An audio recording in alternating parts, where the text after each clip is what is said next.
Student, हमारी इस video में हम वाक्य के सर्वनाम पद की बात करेंगे।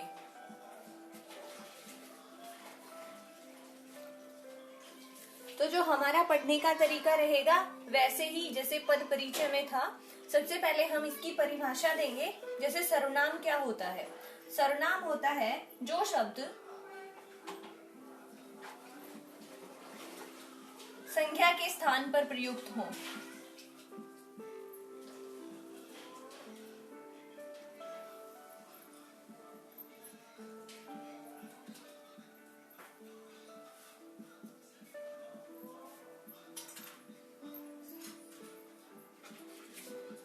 इन्हें हम सर्वनाम कहते हैं। अब देखिए, ये परिभाषा हो गई। अब इसके उदाहरण देख लो। मतलब सर्वनाम के उदाहरण, सर्वनाम कौन से हैं वो देख लीजिए आप। जैसे मैं, आप, वह, यह, कोई, कुछ, कौन, क्या आदि। अगर आप हिंदी व्याकरण के शॉर्ट्स नोट्स भी बनाना चाहते हो तो हमारी वीडियो को पॉज करके ये जो लिखा हुआ है आप लिख सकते हो। ठीक है, तो देखिए, सर्वनाम जो शब्द संख्या के स्थान पर प्रयोग होते हैं उन्हें हम सर्वनाम कहते हैं। ये कुछ सर्वनाम है जो संख्या की जगह पे प्रयोग में लाए जाते हैं। अब आप देखेंगे कि पद परिचय में था भेद, तो हम देखेंगे सर्वनाम के भेद।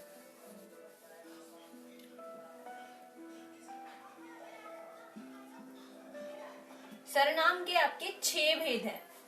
ठीक है, कौन से इनकी हम आपको ट्रिक बताते हैं। अनाप, शनाप। एक चीज देखिए, ये 2 शब्द मैंने लिखे हैं, ये ट्रिक है आपके सर्वनाम के भेद को याद करने की। जैसे देखिए, ए से बनता है अनिश्चयवाचक, अनिश्चयवाचक बन जाता है। न से बनता है निश्चयवाचक, और आपका पै से बनता है पुरुषवाचक। ये आपके 3 भेद हो जाते हैं सर्वनाम के, अनिश्चयवाचक, निश्चयवाचक और पुरुषवाचक। तो इसके लिए ट्रिक है अनाप। अब आती है सनाप। से देखिए संबंध, संबंधवाचक सर्वनाम। न से निजवाचक सर्वनाम, और फिर से जो पै है ये आ गया आपका प्रश्नवाचक सर्वनाम। तो ऐसे हम सर्वनाम के भेद को याद रख सकते हैं। मतलब ये रिमेम्बर करने की ट्रिक है। अनाप और शनाप, अनिश्चय, निश्चय, पुरुष, संबंध और निजवाचक और प्रश्नवाचक सर्वनाम। अब हम एक एक करके सबकी परिभाषा देखेंगे और उदाहरण से हम सर्वनाम के भेद देखेंगे। सबसे पहले देखिए अनिश्चयवाचक सर्वनाम।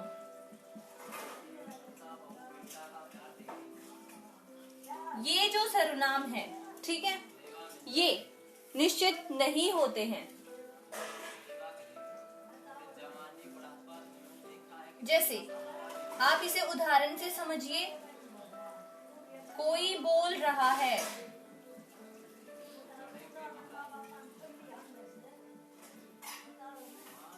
ऐसे शब्दों को देखिए।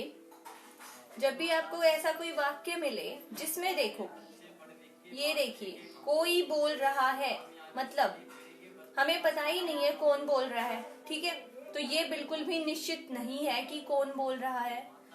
तो ये जो कोई है ये अनिश्चयवाचक सर्वनाम आ जाता है। जैसे दूसरा उदाहरण देखिए, किसी ने उसकी मदद की।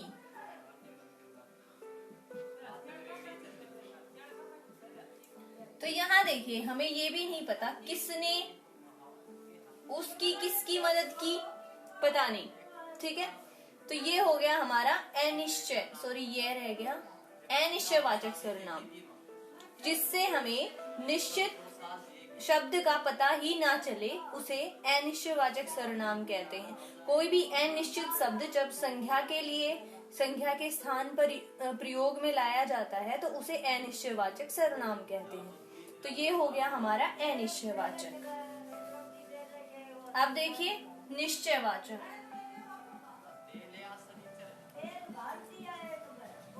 निश्चयवाचक सर्वनाम में हमें जो शब्द होते हैं निश्चित और उनको संख्या के लिए प्रयोग में लाया जाता है तो उनको हम कहते हैं अनिश्चयवाचक सर्वनाम।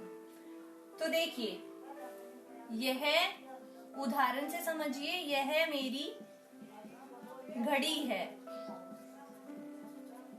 तो देखो, यह मेरी घड़ी है, कोई निश्चित घड़ी है जिसकी मैं बात कर रही हूं, तो यह मेरी घड़ी है।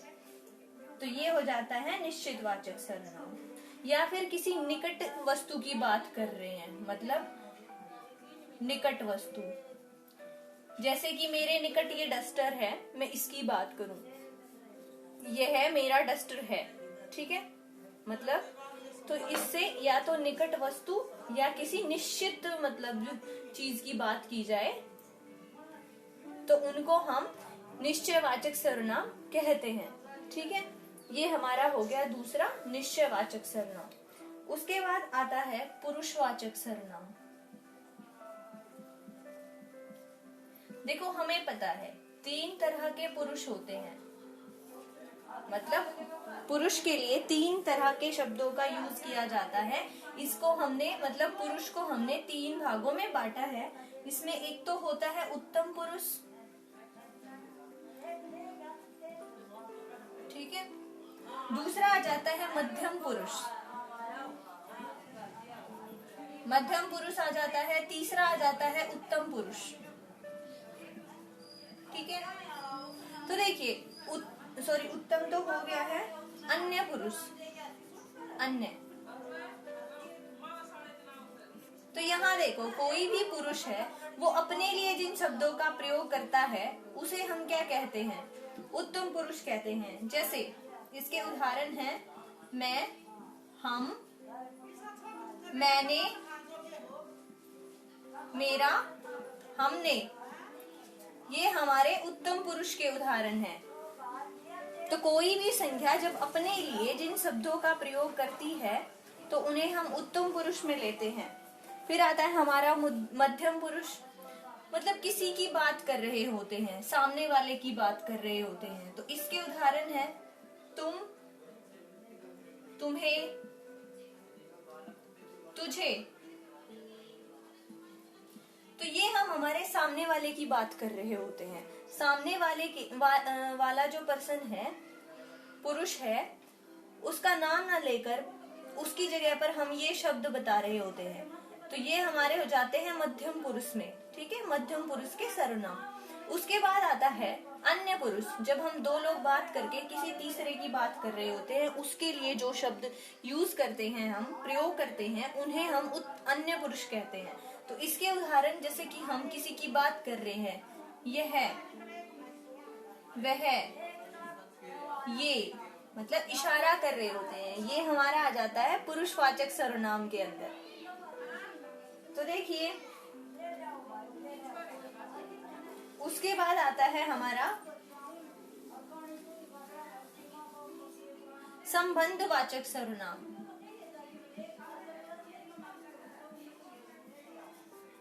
संबंधवाचक सर्वनाम के अंदर संबंधों का बोध होता है। संबंधवाचक जो वाक्य होते हैं उन्हें संख्या के लिए प्रयोग में लाया जाता है।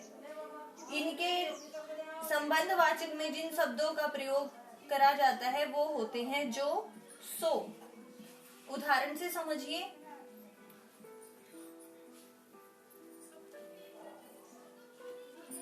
जो बोओगे, वो भी है यहाँ पर, जो बोओगे वो काटोगे।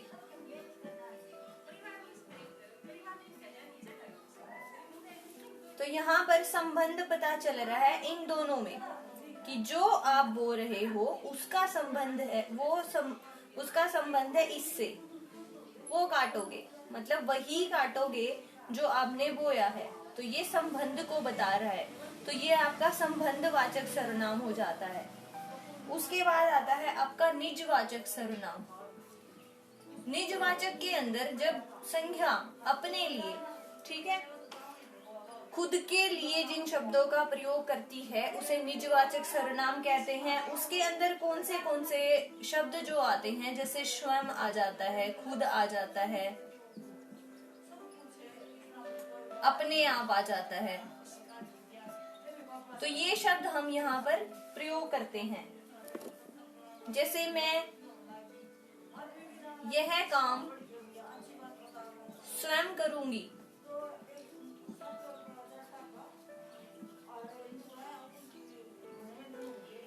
मैं अपने आप कर लूंगी,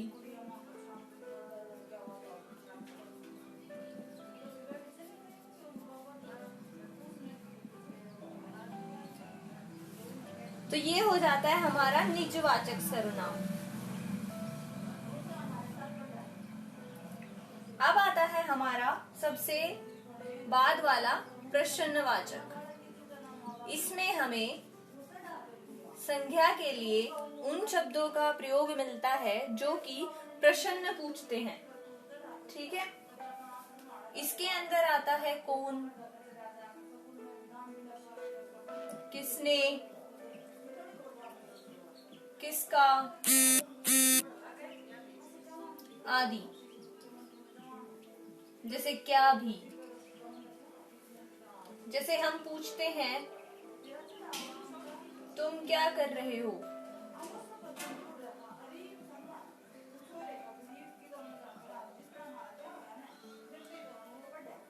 यह गिलास किसने तोड़ा।